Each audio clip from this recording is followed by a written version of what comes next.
Greetings from RC Mojo. Back to the Pajero today, and we're going to be working on the body.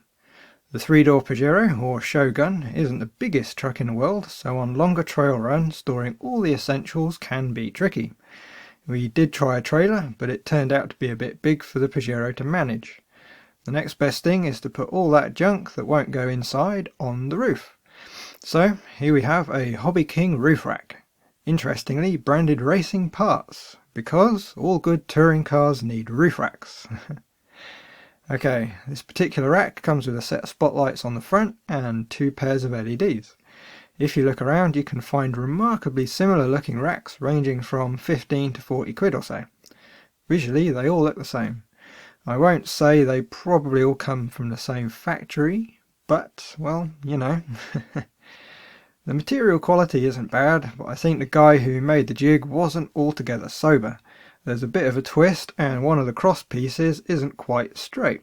The fixings are all M4, so easy enough to replace the nuts if you lose them. The lights are a nice little moulding with clear lenses and some nice grills. The LEDs are well thought out, there's plenty of wire length, 2 LEDs in series with a connector that matches the Tamiya TLU-01 light controller. Plug and play. Very nice.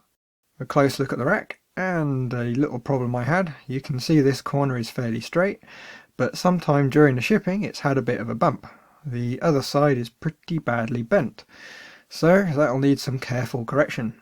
The mesh floor is quite good, would have been nice if the edges were finished as they're a bit sharp. You can also just about see the rear cross piece isn't quite straight. After the roof rack is fitted and filled with miscellaneous junks you'll never see any of that though. So, while the quality isn't brilliant, it's good enough. Right, this is the fun bit, fitting. The first job is to stick some masking tape over the roof. A strip on the sides and one down the middle so we can mark up where the holes need to go without marking the plastic. Next, we need to measure the footprint of the roof rack. I've already straightened the bent corner, so it should be fairly square. I don't know if you can read it, but it's pretty much bang on. The measurements are hole centre to hole centre. Now we just need to transfer that over to the body. Pop the roof rack on roughly in the right position and mark where the sides come so we can get the fore and aft position. Now find the centre. The Pajero has a handy pair of black lines down the sides, so just measure the gap, halve it and mark the centre. Make a mark for the front and rear and join them up to make our centre line. From the centre line measure out half the width of the footprint to each side. Do the same front and rear. Check all the distances, you should be bang on.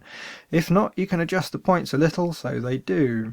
Again, check the measurements, check twice, cut once, and all that good stuff. As a final check, pop the roof rack over the marks and see that it all lines up. When you're 100% happy, you can move on. First, to stop the drill wandering, we need to mark the holes with a punch. I'm using an auto punch, but a normal punch and a small hammer will do the job too. You don't need much force, just enough to make a little dent. Then we need to put in some pilot holes. I'm using a 1.5mm drill as it will be enough for the next drill to follow, but in the unlikely case it's in the wrong place, it will be easy to cover up. Now, if you haven't already, it's a good time to pop the body off as we need to get to the innards. And instantly there's a minor issue. The rear holes are a bit close to the edge of the window moulding, so that'll need a little relieving to clear the nuts. So I'll mark that. The front holes go nicely through just to the sides of the sunroof, so we'll clamp the roof rack, body and window moulding together to add some extra strength. Next the windows need to come out, along with the wing mirrors. I'm also removing the green LED that's part of my custom lighting kit. Drilling the body now, all 4 holes need to be 4 or 4.1mm, going up in 1mm steps so the holes don't wander. Then we can do a test fit. And yes, it does! Nice! The window moulding also has the front holes drilled out. The rear has been relieved using a sanding drum on a Dremel. All that done, it's time to work on the lighting. Now you could just fit the LEDs and apply some power, but you'd end up with some unsightly wiring and some amazing light bleed out the back of the spots. So if you want a nice install, there's a bit of preparation to do first. First of all, the ends of the LEDs need to be neatly twisted up where it divides. Be careful not to stress the legs on the LEDs. You can put a drop of thin Sino on the wires and let it run down the twist if they won't stay twisted. Just make sure you let it dry fully before moving on. Next, paint the back of the LEDs just over the lip with some silver or white paint. A couple of coats is all you need. Let it dry fully, then go nuts with some black paint. Paint the wiring up to a couple of inches down from the divide. Paint over the white paint and of course leave the front of the LED clear. Leave it for a good couple of hours at least, or better yet overnight to go off. If you move on too soon, the paint will leave skid marks all over the place. Right, paint dry, we can fit the LEDs. You need a 1.5mm Allen key to remove all 4 of the spots from the roof rack. The quality of the screws is a bit iffy, so be careful not to slip. The LEDs are held in just like the Tamiya lights. There's a small screw on the back that holds a little keeper in place. Remove it, pop an LED in with the pins vertical, slot the keeper over the back and reinstall the screw. It doesn't need to be super tight, just bottomed out. Do that with all 4. You can pair up a big spot and a small one for easier wiring, or you can pair them up with inner and outer pairs. The wiring is a little short for this, but it just about reaches. Reattach the lights to the roof rack, just bottom out the screws. There's not much thread, so they'll be easy to strip, so don't be harsh with them. Get the body back up onto the bench and we can install the rack. Feed the wiring through the antenna hole, which conveniently just about fits the little JST connectors. Line up the mounting studs with the holes and optionally fit some spacers. These are cut from 1mm styrene plastic. They just about level out the roof rack. Pop the studs through the holes and flip the body over. The roof rack comes with a set of split washers so the nuts don't come undone, but they're going to be way too vicious for the plastic body, so I'm using some M4 crinkle washers. Plain washers will of course do too. One over each of the studs, followed by one of the M4 nuts that comes with the rack. You could use a smear of something like U-Hoo pour on the threads to stop them coming loose. Do not use Loctite though, as it will attack the plastic. As you might expect, there's no need to do them up super tight and crush the plastic, just make sure they're snug. The LEDs come with some nice little cable clamps, so we might as well use them. Where they go depends on where your lighting driver is.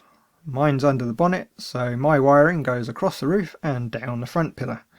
The connectors just plug into the driver, directly compatible with the Tamiya TL-01. From what I've seen of other LED drivers, a lot of them should be plug and play too.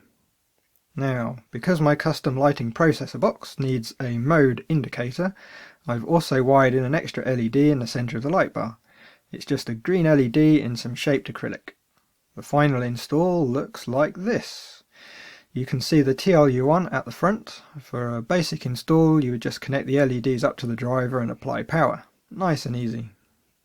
So that's it for the install. The body can go back on. Bit of a fiddle with the connector up front, but once on we can test the system. I've updated the firmware on the control box with 2 extra modes for the roof rack. Here we go. First, transmitter is already on. Next is the ESC, so the radio is outputting its pulse train. Next is the lighting controller. The moment of truth. Well, that works. How about the main lighting? Tail lights, headlights, spots, outers, and inners. Sweet. More lights than you could ever need. Okay, now that's all working, we need to think about what we want to go on the rack.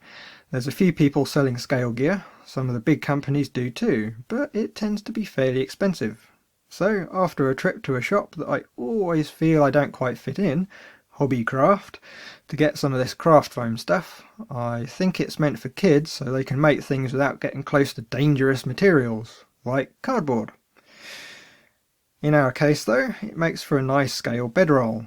I won't spend too long on this. If you want more ideas on making scale bits, I found a guy on YouTube called Go Crazy RC, who has a few videos explaining things. Anyway, my take on the bedroll. Measure out and cut a strip 2 inches by 7, or roughly 5 centimeters by 18. Use a sharp knife and a steel rule to get nice clean edges. Roll the foam up round something like a pen or some plastic tube, whichever's handy. Pull the tube out and pop on a couple of zip ties for straps. Simple stuff, but looks pretty good. Here's the truck back, and here's a pair of bedrolls. Now, if you're going up into the wilds near some nice hills, you'll need a slope glider, like an Irvine Exit. And, of course, to control it you need a radio, like this DX8. Since you won't always want to be flying, a scale truck would be cool too.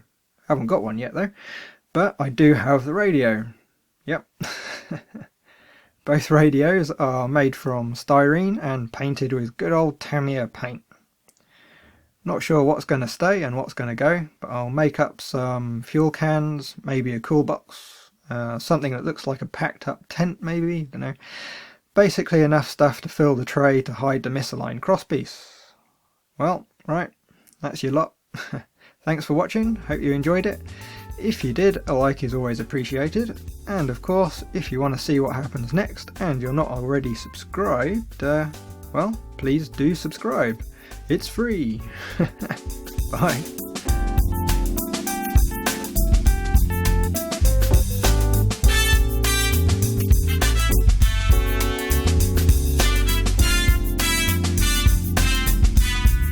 Greetings from RC Mojo. About the Pajero to the... That went well. Right.